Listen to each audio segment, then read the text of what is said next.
Plaidez-vous coupable car vous l'êtes? Oui. Un peu plus de 6 mois après que Brian Koberger a avoué avoir assassiné 4 étudiants de l'Université de l'Idaho, les familles de ces étudiants se rendent au tribunal et poursuivent l'université qui a amené Koberger dans le nord-ouest du Pacifique. J'examine les allégations des familles dans cette plainte explosive et les signaux d'alerte qui l'ont motivé.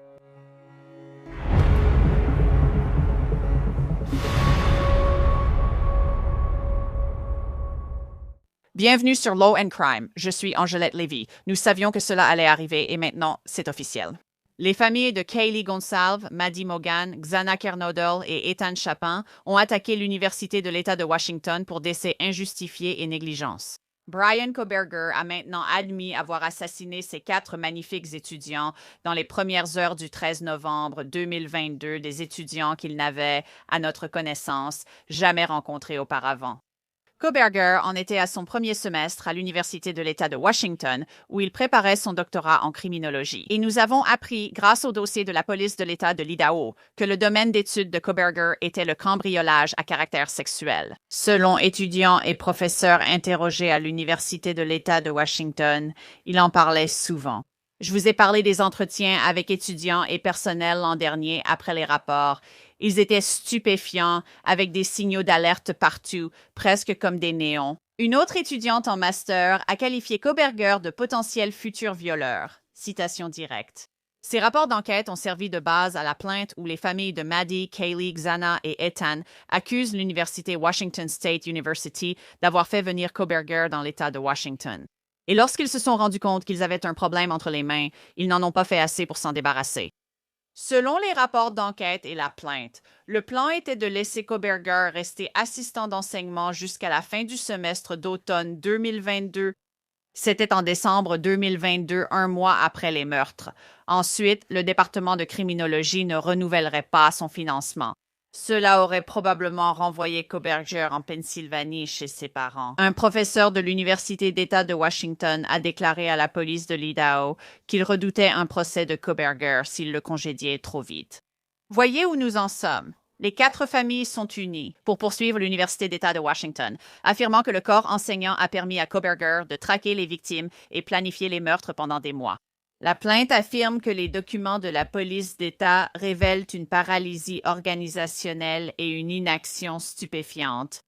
La plainte commence. Cette affaire fait suite à l'agression et au meurtre de 4 étudiants de l'Université de l'Idaho par une employée de l'Université d'État de Washington, déjà connue pour ses menaces, harcèlement et comportements prédateurs. Pullman, dans l'État de Washington, est proche de Moscou, dans l'Idaho, où se trouve l'Université de l'Idaho.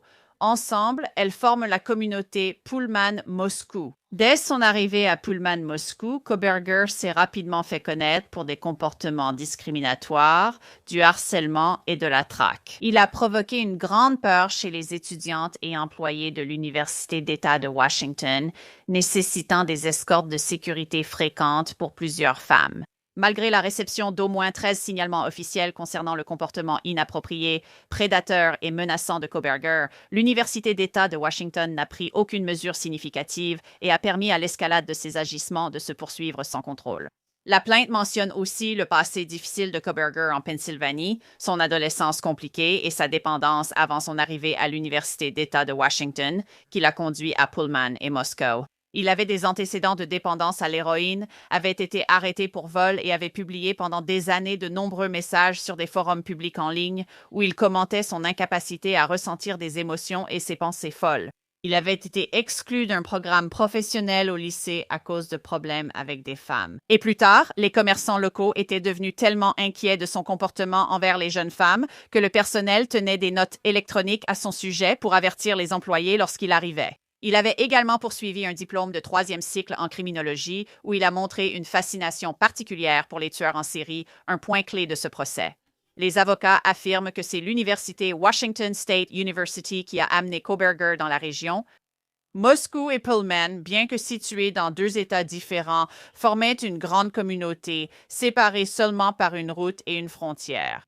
La plainte affirme que sans l'université Washington State University, Koberger ne serait jamais venu. Ils l'ont payé, offert un emploi et une assurance maladie. Dès son arrivée, la plainte indique que Koberger mettait les femmes du campus mal à l'aise.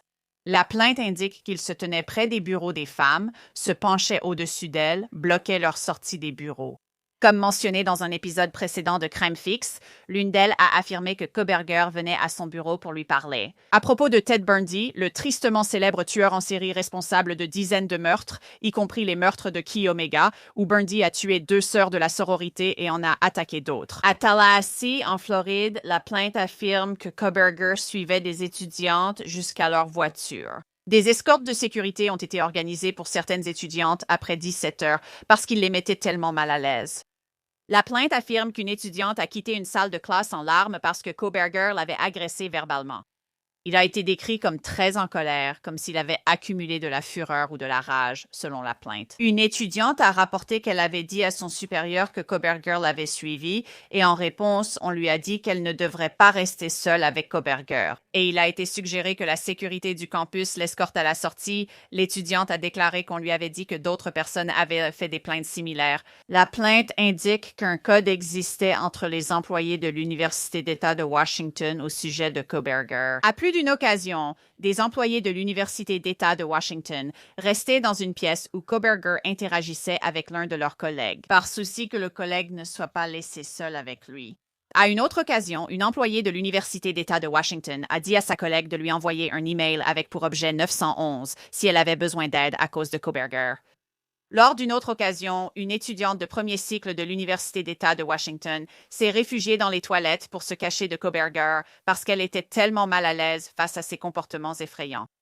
La plainte indique que les professeurs du département de criminologie de l'Université d'État de Washington savaient dès septembre et octobre qu'ils avaient un sérieux problème et prévoyaient d'intervenir. La plainte indique que le bureau de la conformité de l'Université d'État de Washington a reçu 13 plaintes sur Kohberger, mais que le responsable n'a rien fait ni rencontré Brian Kohberger. Cette partie cite une professeure de l'Université d'État de Washington interrogée par la police de l'Idaho, ainsi que sa stupéfiante analyse de Brian Kohberger, selon la plainte. Une étudiante diplômée a déclaré qu'elle se demandait pourquoi les personnes en position de pouvoir au sein du département de justice pénale de l'Université d'État de Washington n'avaient pas pris de mesures concrètes face au comportement de Kohberger.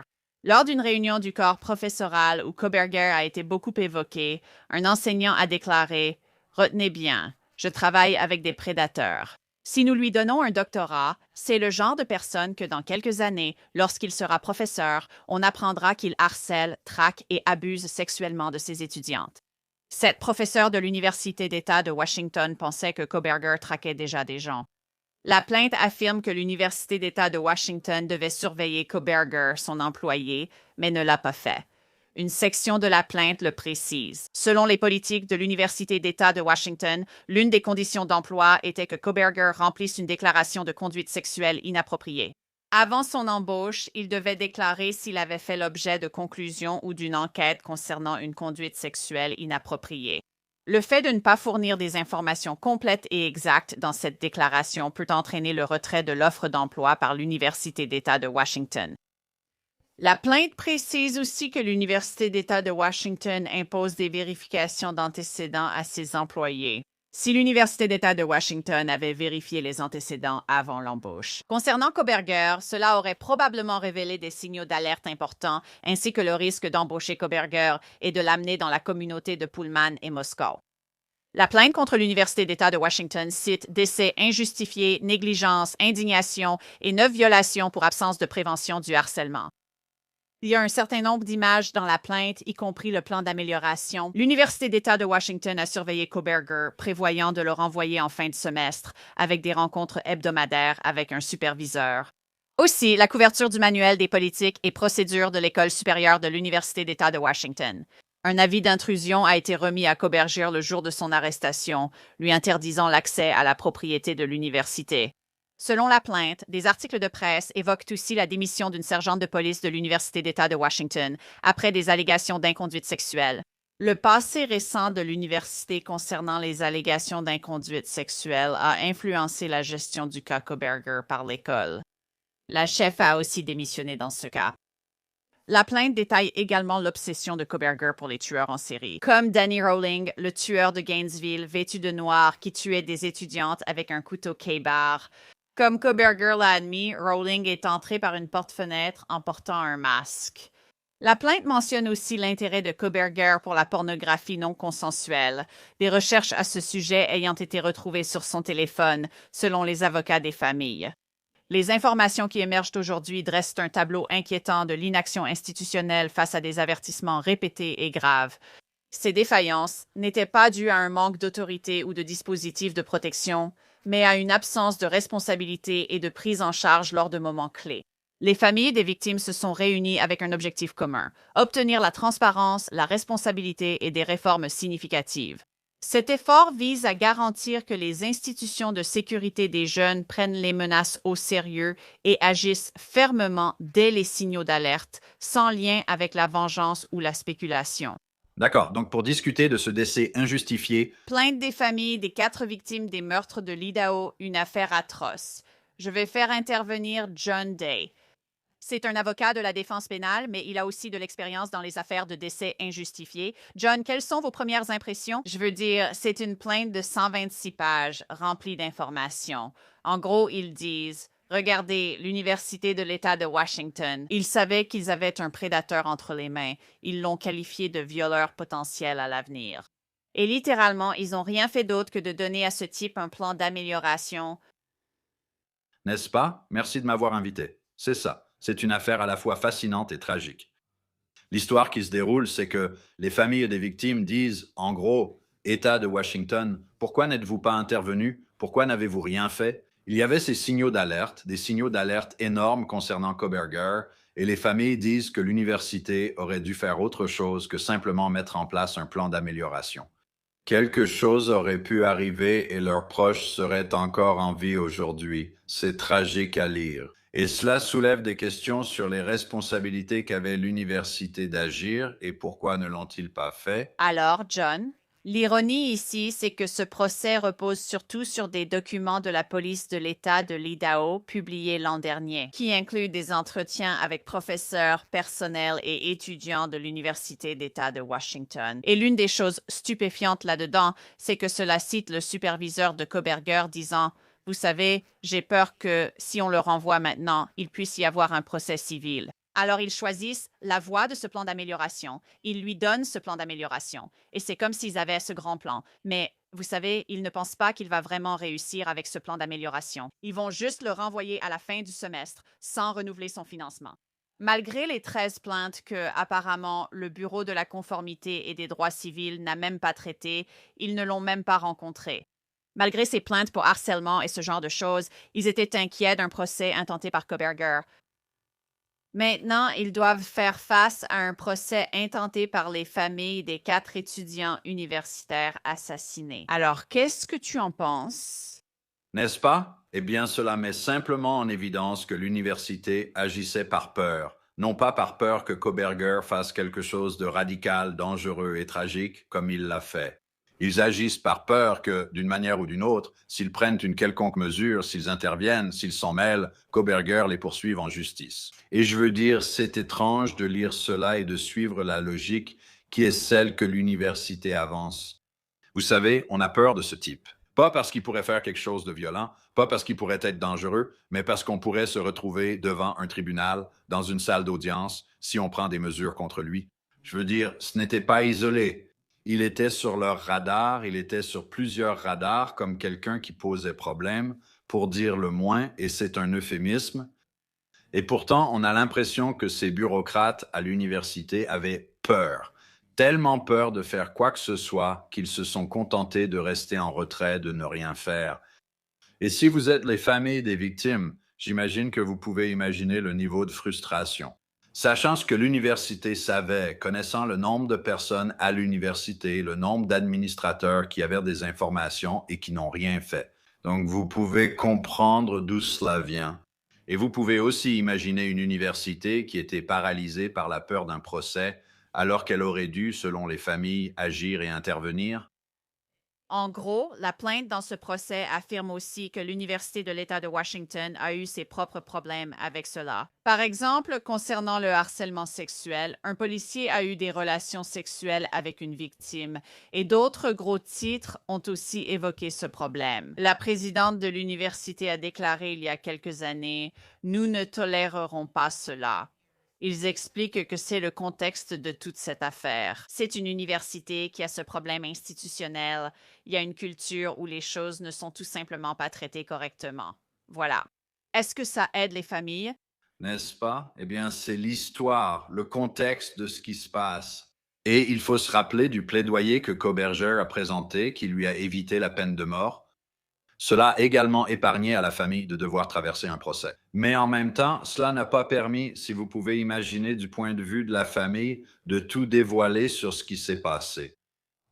On peut dire qu'ils n'ont pas eu la satisfaction de passer par un procès, donc la plainte civile contre l'université pourrait être la meilleure chose qu'ils puissent obtenir. Une forme de justice dans le contexte de ce qui s'est passé, une forme de justice pour l'idée que si l'université avait toutes ces informations, pourquoi personne n'est intervenu? Et si le contexte était aussi que l'université avait ses problèmes importants, ses graves difficultés, cela montre un échec à tous les niveaux, depuis le sommet jusqu'à la base. Vous comprenez pourquoi la famille cherche justice puisqu'elle ne l'a pas vraiment obtenue.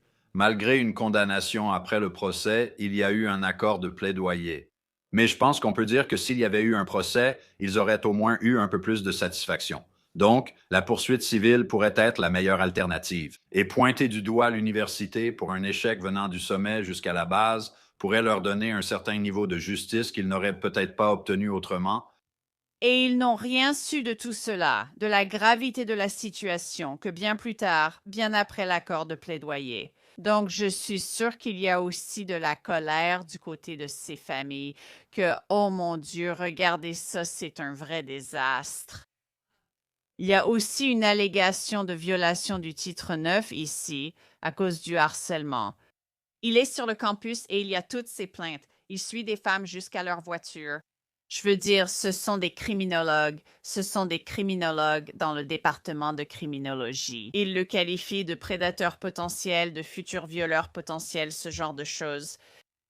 Et c'est juste comme, oh, on va juste attendre la fin du semestre.